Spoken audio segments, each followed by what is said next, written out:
नमस्कार दोस्तों। आज है 20 मार्च 2021 और आज का जो दिवस है वो विश्व गौरैया दिवस के रूप में मनाया जाता है।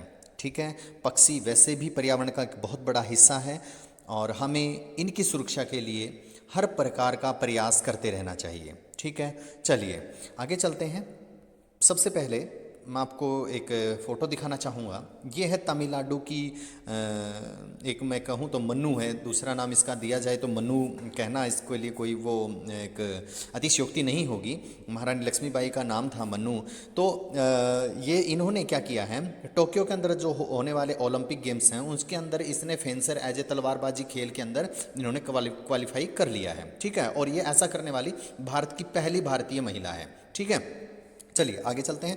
पहला प्रश्न है, एनसीसी की स्थापना कब हुई? एनसीसी की स्थापना 1948 यानी 1948 में हुई है और एनसीसी की फुल फॉर्म है नेशनल कैडेट कॉर्प्स। ठीक है, और इसका मोटो है एकता और अनुशासन। Very very important. ठीक है, दूसरा प्रश्न है, गौरैया डैश का मूल पक्षी है?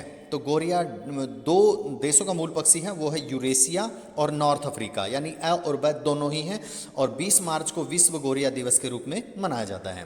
तीसरा प्रश्न है, निम्नलिखित में से कहाँ गौरैया नहीं पाई जाती है? तो कहाँ नहीं पाई जाती है? वो जापान में नहीं पाई जाती है। तीसरा है, विश्व गौरैया दिवस पहली बार कब मनाया गया? तो यह पहली बार 2010 में मनाया गया। ठीक है, अगला प्रश्न है, इरेना के नियम कब लागू हुए? तो इरेना का जो नियम है वो कब लागू हुए? वो हुए 8 जुलाई 2010 को। तो इरेना के जो फुल फॉर्म है वो है इंटरनेशनल रिन्यूएबल एनर्जी एजेंसी। ठीक है, और जो इसका मुख्यालय है, हेडक्वार्टर है, वो यूएई मतलब संयुक्त अरब अमीरात में है।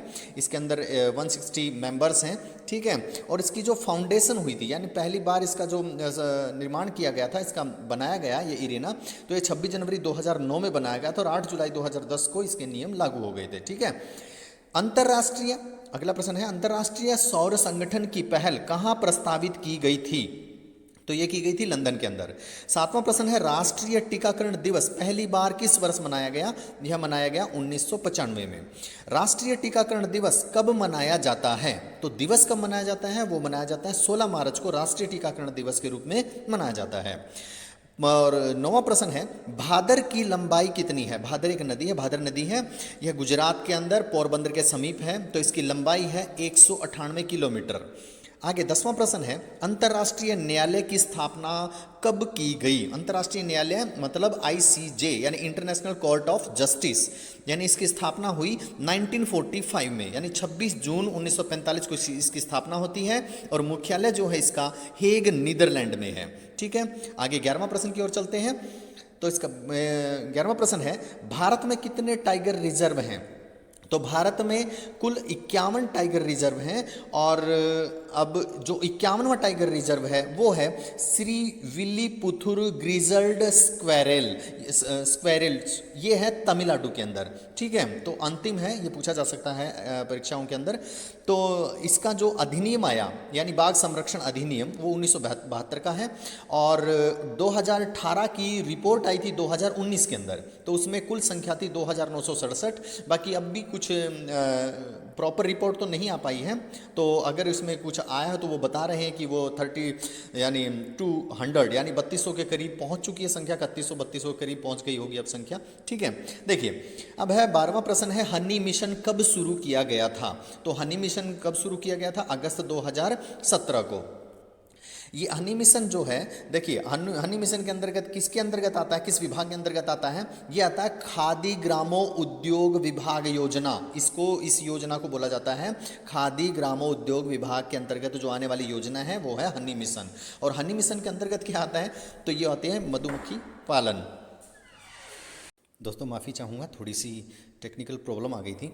तो देखिए हनी मिशन कब शुरू हुआ? अगस्त 2017 में खादी ग्रामो उद्योग विभाग के तहत ये योजना आती है और इसका ध्येय क्या है, मतलब इसका उद्देश्य क्या है? वो है मधुमक्खी पालन। ठीक है, देखिए हनी विदेशों के अंदर बॉयफ्रेंड को भी कहा जाता है, इसका ये उद्देश्य नहीं है। ठीक है, चलिए 13वां प्रश्न है, सूचकांक निगरानी सेल की स्थापना कब की गई? तो सूचकांक निगरानी सेल की स्थापना 2019 में की गई।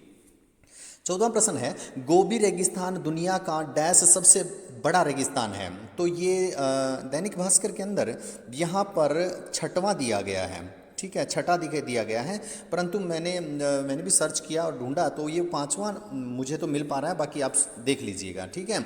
इसके अनुसार जो नेट के अंदर मैंने जो सर्च किया, जो ढूंढा, तो उसके अनुसार तो ये पांचवां है भाई, ठीक है।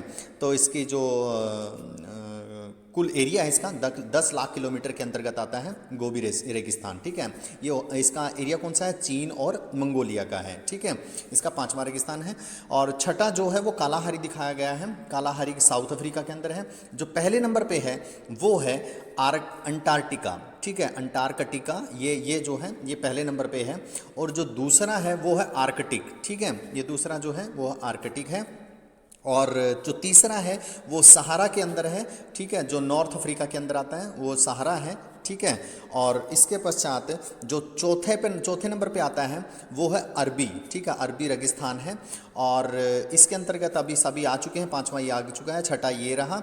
और हमारा जो थार है वो है बेटा, वो है 18वें नंबर पर, ठीक है। चलिए 15वां प्रश्न है, बीजिंग किसकी राजधानी है। तो जो बीजिंग है वो है चीन की राजधानी।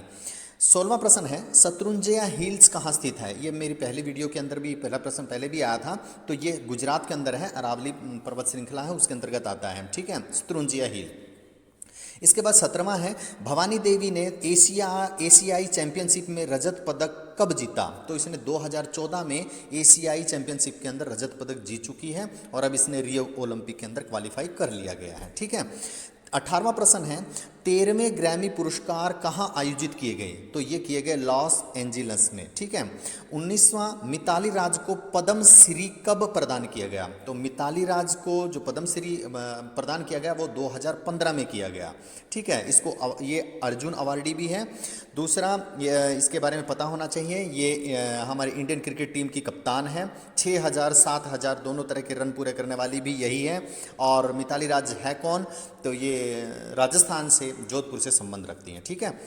20वां है, national thermal power corporation limited कहाँ स्थित है। तो ये स्थित है नई दिल्ली के अंदर। दोस्तों आज की वीडियो आशा करता हूँ आपके बहुत पसंद आई होगी, और यदि पसंद आई है तो आप इसको लाइक और शेयर करना मत भूलिएगा। जय हिंद, जय भारत।